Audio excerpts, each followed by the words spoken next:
শুভ সকাল বন্ধুরা, তোমরা সবাই কি করছো? আমার একটা ছোট্ট ব্লগে তোমাদের সবাইকে স্বাগত। এই যে আমি উঠে পড়েছি, এবার ছেলেকে খাওয়াবো, খিচুড়ি আর ডিম সেদ্ধ সকালে খেলা করবে, আমি বাইরে কাজ করবো। এবার খাইনি, তারপরে দেখো বৃষ্টি পড়ছে, শাকেরগুলো শুকায়নি, তারপর আবার এক বালতি কেচে দিয়েছি, করে এবার কাঁচা ধোয়া করে আবার ছেলেকে স্নান করে এই যে স্নান করে উঠলেন মহারাজ, একটু হেসে দাও বাবা।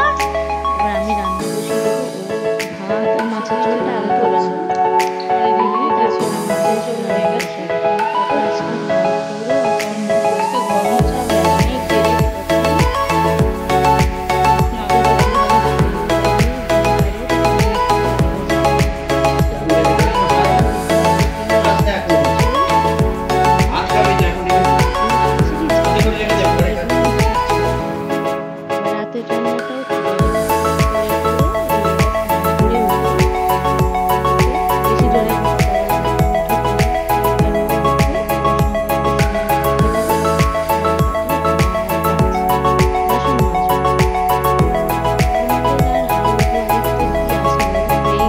রাতের রান্নাটাও করতে হবে।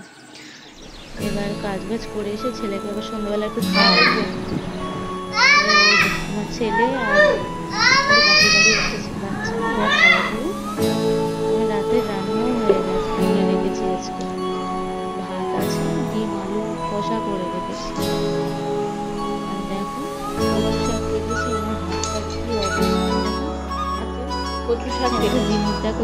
রাত্রেবেলা আমাদের জানলা থেকে আমাদের পুকুর পরিবেশটা দেখো কি দারুণ লাগে না? দেখো তোমরা কমেন্টে জানিও কেমন লাগে। ছেলেরা রুটি টুটি করে